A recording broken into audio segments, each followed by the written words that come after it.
You know what? Let's look at another video that calls Super Mario 64 overrated. This time by the YouTuber Torin2Glitchy. While outside Peach's castle, I took the opportunity to play around with Mario for a bit just to figure out the controls and the sorts of moves he can do. Some moves I recognised from Odyssey, which was good, and he's got a lot of moves in his arsenal. Crouch jumps, wall jumps, ground pounds, triple jumps. He's got all sorts of moves, which I was impressed by. But one thing I did notice that worried me was how slippery Mario was. Mario skids and slides all over the place. You can see it when he stops running. When I saw Mario leave skid marks, I left some of my own skid marks in my pants, because that sort of thing causes issues in platformers. Okay, first off, gross, and second off, that's just called gaining momentum. The way video games tend to work is when you're running, it takes you longer to come to a stop because it takes more time for you to go from the speed you were previously moving at to a velocity of 0. It also makes the characters feel like they have weight to them. You say this can cause issues, and that's not incorrect per se. However, you need to explain how it would cause issues in this game, which, spoilers, he really doesn't. Outside of a vague mention of this causing a lot of deaths throughout his playthrough. And let's not forget about how Mario's slipperiness makes this worse. Remember earlier when I said Mario was really slippery, and how he does a cute little slide when he stops running? Well, that cute little slide caused me to die in this game at least 100 times. Most of the time, Mario is easy to control, but sometimes he gets a bit carried away and slips around, causing you to fall off platforms or walk into hazards you don't mean to, and most of the time you end up dying to it because the levels are badly designed.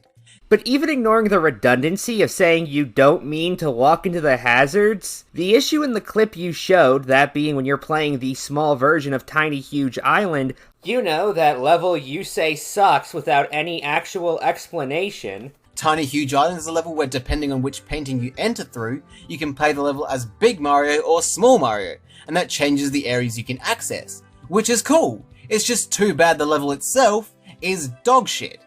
And which contains a slope that he goes on a really long rant about looking bad for some reason. I mean, look at this slope from Tiny Huge Island. Why is it shaped like this? What's the point of making it like this? Who thought, yeah, let's make it really fucking wide at the bottom, then have it get narrower for no reason, make it take a sudden turn around a fence, and then we'll just have a giant triangle behind it because geometry. Not only does it look gross, it's also pointless. They could have just made it a regular rectangular slope that stays the same width without all the other bullshit. Same goal would have been achieved by the slope, but there wouldn't be any ugly random shapes, and it wouldn't be as annoying as it is here. Because the fact this slope is a somewhat unorthodox shape apparently means it is gross, and also evidence that apparently geometry was just randomly placed there without any semblance of coherence. You know when you watch a little kid, about 4 or 5, trying to draw, and they just sort of aimlessly scribble all over a page? Well, the levels in this game feel like if someone took those aimless scribbles and turned them into a 3D level. I swear, every level in this game is just a pile of random geometry.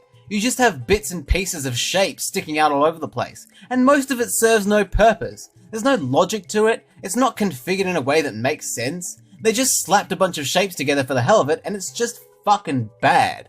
And which can't be described with words, despite the fact that he not only has described it with words, as I just showed you, but also manages to do so immediately after saying that. The levels are built in a way that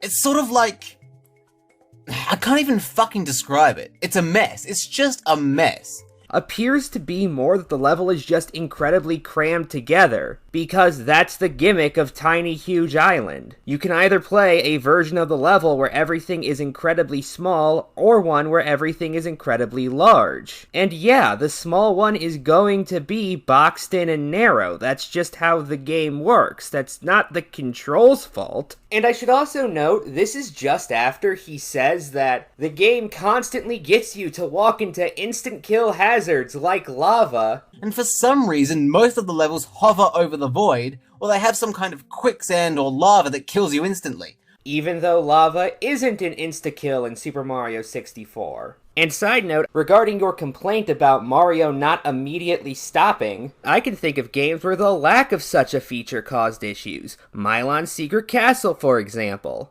The control isn't the worst I've experienced, but it feels stiff.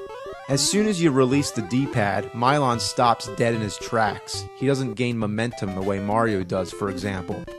But I'm getting ahead of myself. I can't start accusing the game of problems when the problems haven't happened yet. What I can accuse the game of already though is looking bad. Super Mario 64 looks disgusting. People think this game looks good? I mean, sure, if the game was made for an MP3 player, I would agree. But come on! Okay, I get you're making a hyperbolized comment here, but can you at least make sure said hyperbolized comment makes any fucking sense? What you just said boils down to, these graphics would be impressive if they were made for a device which exists to only play audio files. It's just incredibly bizarre as a statement. Super Mario 64 is ugly and hard to look at, and that's a hill I will die on. At least, I think it's a hill. The graphics are so bad, I can't tell. Again, this is just another quip that doesn't make any sense. Now, if you don't think the game looks good, that's fine. However, this joke implies you have an issue telling the elevation of parts of the level, which I just don't understand. I can tell that to the left of Mario is a hill. Even if the graphics aren't the best, I can notice it is both slanting and moving towards an upwards elevation. Like I said earlier, the whole point of the game is to run around and explore levels in search of power stars. Each level has 6 power stars and you need a minimum of 70 to beat the game. 7 stars, if you include the 100 coin star, which you can also get in every level, along with the 6 stars you get from completing the various missions. And the objectives to earn said power stars are usually pretty straightforward. You jump into a level, go around and collect each power star by completing some sort of challenge, leave the level and move on to the next one. Sounds pretty simple, doesn't it? Well, actually, it's not that simple. Super Mario 64 goes out of its way to make collecting power stars as tedious as possible. Instead of letting you stay in a level as long as you want and collect everything in one go, like what every other game of this genre does, this game kicks you out of the level every time you collect a star. Meaning if you want them all, you have to enter and exit a level a minimum of 6 times, starting the level from scratch each time. And it is so annoying. Why does it kick you out? What possible reason could they have to justify that? In the process of writing this script, I genuinely sat here for 20 minutes trying to think of any half-decent reason for this, and I couldn't. It's like the game is actively trying to stop you from playing it. The reason why the game does this is because certain stars cause the level to change. For example, the first star in Bob-omb Battlefield has you fight King Bob-omb at the top of a hill. In the second level, when King Bob-omb is gone, Koopa the Quick shows up, and you can race him to a goal point which is previously where you fought King Bob-omb. Other examples of this are the penguin you race against in Cool Cool Mountain only appearing once you get the star from going down the slide, where you later race him, and the first star in Dire Dire Docks having a submarine which does not appear in any other mission, because in the game you actually have gotten rid of that submarine in order to get to the second Bowser level. Touches like this would be impossible if the game let you get every star in just one trip to the level. But it's not just each time you collect a star. You also get kicked out of the level every time you die, which makes the experience of collecting all the stars even more obnoxious.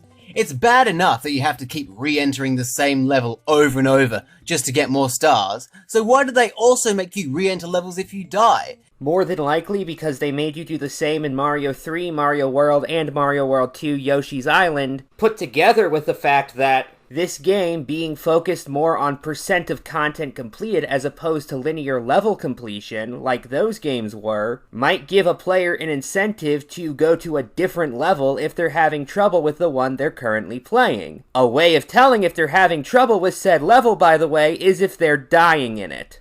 Mind you, I also personally don't find those aspects of the game annoying. However, if this guy does, that is perfectly fine. He has a right to his opinion, after all. However, I also believe that he drags out his complaining about this for longer than is necessary, because this turns into one of his biggest complaints about the game. It's so fucking annoying. They could have just put you back at the start of the level after a death. I wouldn't have complained about that, because that would make sense. Why would they add in the extra step of kicking you out and making you come back in?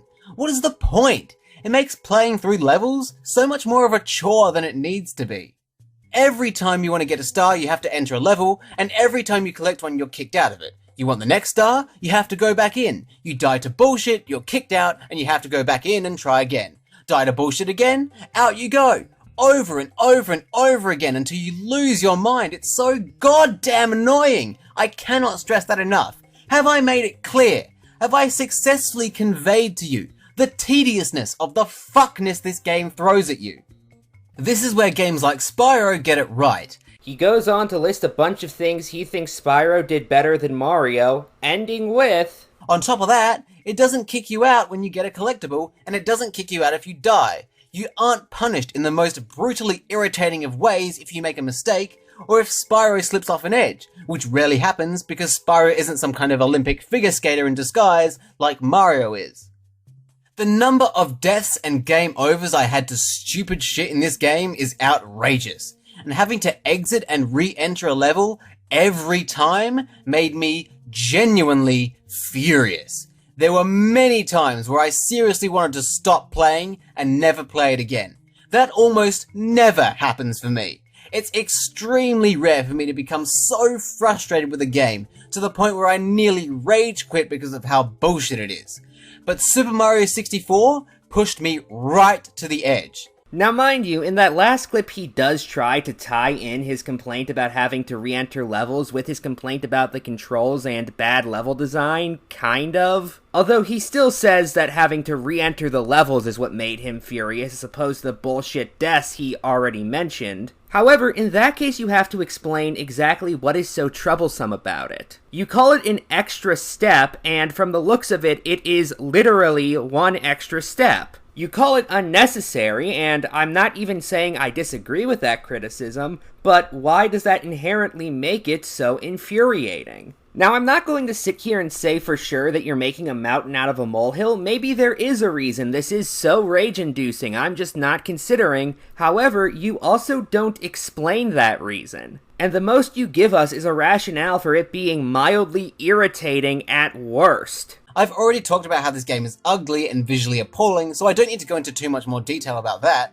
But to add to that problem, the level themes are so generic and painfully unremarkable. I started to notice this with Jolly Roger Bay, which is literally just a giant empty room full of water. There are barely any interesting landmarks, exploring isn't appealing, and the game even lacks that distinctive Mario personality with its bouncy and vibrant locations, with characters and features that make it feel alive. Everything in this game is just so generic, bland, and soulless. This is another case where your hyperbole really doesn't make any sense. I understand you're not literally just calling it a box full of water, if only because that's what you call Wet Dry World. Wet Dry World also has a cool concept where the height at which you enter the level through the portrait changes the height of the water in the level, determining which areas you can swim to. That's a really cool idea as well, but the level itself is literally just a box. It's a giant box full of water. However, you saying there aren't any notable landmarks is just incorrect. The sunken ship, which, by the way, gets unsunken once you get the star from it, providing yet another reason as to why the game wouldn't let you get all the stars in one go. And the eel come to mind as just two very notable set pieces from this rather small level early in the game. Anyway, final thoughts. If you dislike Mario 64, that is perfectly fine, make no mistake. However, your reasons were, to be blunt, rather confusing, and frequently did not hold up to scrutiny. I skipped many of the more subjective ones, and if it's really just those, that is perfectly understandable. However, when you tried to enter anything even remotely non-subjective, your arguments had various holes in them. Good night, and good luck.